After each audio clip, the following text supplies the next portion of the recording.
Hey guys, new video. We're gonna just get right into it. Saw a bunch of stuff. Most of it I'm not gonna spend a lot of time on because I wasn't too impressed with a lot of it, but we're gonna talk a lot about Dune Part 2. But firstly, we're gonna start off with Echo. Echo came out in January, I believe. And my brother, in preparation, had watched Daredevil Season 3. I'd already seen it when it came out in 2018. And so we were like, okay, Daredevil's going to be in this. And it looks like vibe-wise, it's going to be much closer to the TV show, as well as having Vincent D'Onofrio in the show as Kingpin. So we were excited for that. And then we watched it all in one sitting, and it was pretty disappointing. It wasn't terrible, but it was just kind of dull. It treaded a lot of water. We were hoping for something more akin to like a Kill Bill, where, Echo finds out that Kingpin's still alive, and she goes on a revenge quest for him. But instead, it's in this small town in Oklahoma, I think it was, and it was just kind of a slog to sit through. Honestly, Daredevil's in it for a few minutes, and they base their whole advertising on his return from, since She-Hulk, but his really triumphant return, basically. Vincent D'Onofrio is pretty good in the show.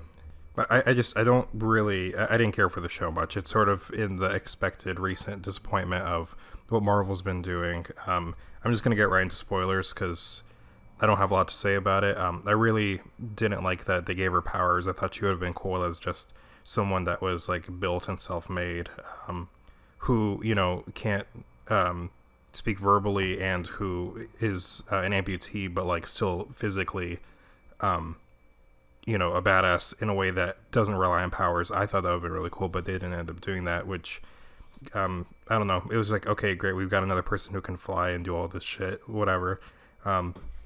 I think it took a lot away from her as a character, and they could have just like done this more in the style of like a John Wick, but they didn't end up doing that, and it became kind of silly.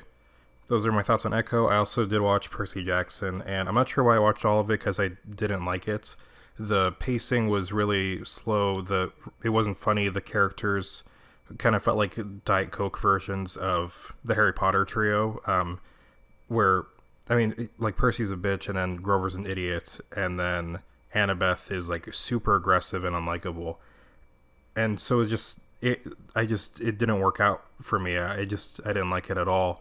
The editing is bizarre, and there's points where you're watching an episode and you're like, wait, did I miss last episode? I know it sort of just drops you in. The characters are also much too clever for their own good, where, for example, when they show up to Medusa's lair, they're like, oh, Auntie M's, that must be Medusa. And it's just frustrating that it's like, oh, they already know this stuff, instead of them, having to discover it for themselves and being met with a challenge and then being out of their element and finding clever ways to get out of those situations. Same thing when they enter the Lotus Club. They're like, oh, this is like the Greek mythology of, the lotuses that, like hypnotize you or whatever. And yeah, there's just multiple instances of that where it's like, why wouldn't you create a challenge for your characters? And so I think that the finale ended up being a bit better, and I'd like to think that this is sort of like a Harry Potter situation where this is the start, and so it's a bit awkward, but it's going to find its way along. I don't see the show getting worse. I think it'll probably get better from here, and I might check it out if people say it's good, but otherwise I sort of didn't really get why I was sitting there watching every episode hoping for it to get good and for it to be kind of dull. I think my main issue with it is that it feels like it has no vision, and that they didn't get someone that cares or like sees their own interpretation of it. It's sort of just like, plucking it and then throwing it into film mode instead of it being kind of grand, like I know that the other two Percy Jackson films, specifically the first one, which it's a film I do like, and I think I like it because it has a vibe and personality. It might not be accurate. Those ones might not be accurate to the books, but as a movie, I still think that the first one's very competent, and its changes make more sense to a film.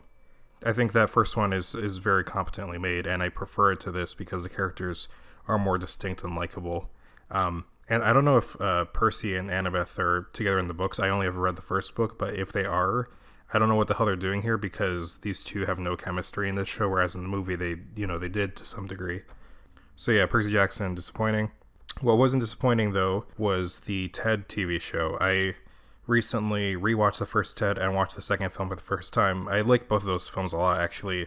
I like the second film more, which is not a popular opinion. And the show is, for the most part, really good. I have a few issues with it, but specifically the guy who plays John is really great in the show. Ted's great, Seth MacFarlane. Them being in the 90s and exploring that era of time is really interesting. And in a lot of ways, it's basically just an hour long episode of Family Guy, except what I like about Ted is that he's very different from Peter Griffin in that he's, more intelligent, and his voice isn't exactly the same as Peter Griffin. He's very much his own character, who's very likable and works in the show really well. If I were to give the show a rating, it'd probably be a 9 out of 10. And the reason it's not a 10 is for two reasons. The first one is that episode 6, I believe it was, the Christmas episode, I didn't think was very good. Ted took a back seat, thinking he's the Messiah, basically. And then the show focuses on Blair and her differences with John's dad. And this leads to my second thing in the show that I don't like, which is just Blair as a character. The show will basically just come to a halt to preach at you, basically, to give you a SJW lecture. And it just... It's not like there's no jokes in it. It sort of just like stops and you're sitting here and you're like, okay, I guess I'm gonna like get this lesson for a little bit. And the thing is, a lot of the lingo that's used isn't lingo that would be used in the early 90s. And so it's sort of like, and it's not like Seth MacFarlane hasn't done this well before. Like Brian on Family Guy, he works because he is, he's Seth MacFarlane. He's a liberal. He preaches his beliefs. And then, but Brian is also sometimes wrong, and he's human in a way that all the other characters are human. But in this, it feels like the show's always on Blair's side, and she's never wrong about anything. And her performance is really aggressive. I was talking to my brother about this, and we think that if she didn't deliver her lines in such a insanely angry and spiteful way, she would be more palatable. But even so, she's never someone who can just be wrong. And an example, a counterpart to this that I think would have worked really well is what they did with Britta on Community, where at first the show presented her as being right, and then after a while they were like, oh, how about we change it, because there's not much to this, where she's wrong occasionally and she's embarrassing as this progressive figure. And a lot of comedy was mined from that. And I feel like if this show turns Blair into Britta from Community, then the show will work really well. And there will be a lot of really great jokes that you can get from that. And she'll be more like the other characters, where she's sometimes right and sometimes wrong. And when she's wrong, she can just be laughed off. But as she is, she's pretty much the only frustrating part of the show, really. I do like her more when it's just her, like specifically in the Halloween episode. I thought that worked really well, where her and Ted were dealing with the whole college professor stuff, because she was just a character within the hijinks, and her differences from Ted came from her personality and not from her ideology. And so for her to have a personality outside of just politics, I think works much better and makes her feel more real. Apart from that, I think that the show is really great. There's a lot of laugh out loud moments, and I got Peacock just to watch the show, so I hope that eventually this will lead to a third Ted movie, and more seasons of TV would be really great. I'm sure it'll get another season. But yeah, it's, apart from Blair as a whole character, essentially, the show is really, really great. Now we're going to move on and talk about Dune Part 2. And I absolutely love this film. It blew me away, basically. It was so great. All the performances are great, the direction's great, and it feels really grand. It's the kind of movie that you really should see in the theater in IMAX. I like the first film quite a bit, and this show is this movie is just like, it's way better. Like, a lot of people use Empire Strikes Back as this is the Empire Strikes Back of this, and then it ends up not being that. This actually is the Empire Strikes Back of Dune, and Christopher Nolan said it was, and he's completely correct. It's an excellent film. And I haven't read the Dune book, and so a lot of things happened that were really unexpected. I know they changed stuff. Denis Villeneuve talked about how he changed things to fit more towards Frank Herbert's intention of Messiah figures and the dangers of that. And I thought it was the most fascinating stuff in the movie where I was like, oh, like I wasn't expecting it. It was really dramatic and subversive in a way that I thought made a lot of sense and was really great. You don't feel the runtime at all. The action spectacular, the CG is spectacular. All the performances are really good. Um, I'm just gonna go into spoilers to talk about some things here and there, but it won't be for long. It's just some of the stuff I really thought was great. So here's some spoilers. Um, I thought that, well, firstly, I thought Austin Butler was easily the standout of the film. He's really great in it, and I love the fight he has on the black and white planet. Like, I remember watching the trailer, I thought it was going to be a stylistic flashback thing, but the planet just is in black and white because of the black sun, and I think that is so cool.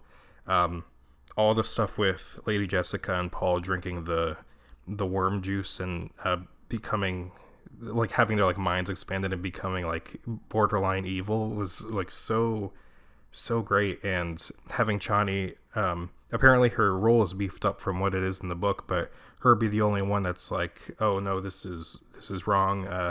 And you know, these characters that are the main characters are becoming power hungry, and so she's kind of the character we have to turn to, while Paul's having this like Venom symbiote moment with the worm juice. The fight between Paul and Fade was absolutely spectacular. I love when a movie knows to not use score and to just rely on excellent sound design. And when you were watching that in the theater, like you could feel everyone was tense, and it was just complete silence. Everyone was just so focused on the film, and that was easily for me the best moment of it. And I remember seeing that in the trailer thinking that's going to be a standout moment. Another thing about the film that I think is great is that it's not conclusive in a way that I really was not expecting, because this is the end of the first book, right? And so I was like, okay, this will end in a conclusive way, and then the next book will be made as a film in kind of like an add-on way, like, oh, here's more Dune. But I didn't really think when, you know, before I walked in the theater that this was going to be like, oh no, you finish this movie and a third film needs to be made. You need to see what happens next, because this is not conclusive at all. And I thought that, I think that's really exciting, and I'm really looking forward to Dune Messiah when and if that comes out. It seems like it will, because this film's doing well at the box office. It's really been a long time since I've seen a film on this scale that I was like, wow, this is great. And you watch this and you just think of all the bullshit that Marvel's been releasing recently, and it's no competition. Like, this is it's a true film and a work of art, and you can tell a lot of care was put into this. It wasn't just like, you know, shot out of the assembly line. It's a phenomenal film. I don't know what more to say. If you see it in the theater, which I really think you should, I think you should see it in IMAX. And I've just been thinking about this movie so much since I came out of it, and it's rare that I've seen a movie. I think the last time something like this happened was like Infinity War, but even then, you know, Infinity War, while I love it, isn't like air quotes like high art. So like this feels like, you know, Lord of the Rings, you know. And I remember people were saying that when the first film came out, and I didn't really agree, even though I liked the first one a lot. This one actually feels like Lord of the Rings level stuff, and it's so good. And the characters are really interesting. Javier Bardem's great. Josh Brolin's great. And it really went to a darker place that I wasn't expecting, and that was complex, and there was a lot of really great thematic elements to it. Also, another standout is Paul riding the sandworm. That's also another really great moment that builds up really well, and the tension in it is so good. There's also a lot of visual parallels to the first film, and just parallels in general. There's, you know, Chani in the fight scene on the battlefield, she like ends up in the same pose that Paul ends up in his vision from the first film, and then Paul tells Gurney, I know your footsteps, old man, which he says to him twice in the previous film. And then there's another one of Paul taking off his glove in this film to touch the sand like he did on Caladan in the first film to touch the water. There's a lot of really great visual, you know, like the George Lucas poetry stuff.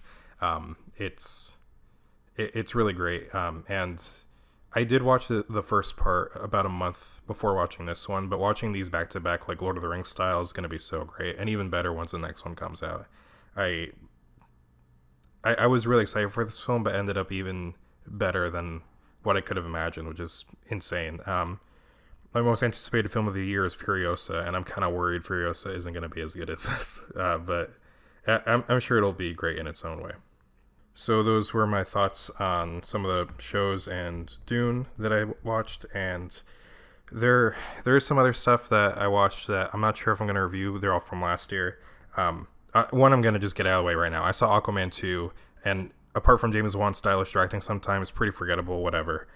So that's my review of Aquaman 2 out of the way. And then I did see some other stuff that I might do in a later video. I saw some of the Best Picture nominees. I saw Zone of Interest. I saw Poor Things. I saw Barbie. And then I also watched Saltburn and the newest season of Rick and Morty. That will probably be another video. I'm thinking of doing a video of just the Best Picture nominees that I haven't reviewed yet, because I did do Holdovers already, as well as Oppenheimer. But we'll see about that when we get to it. That's the end of the video, and thanks so much for listening. Look forward to more in the future. Have a good one.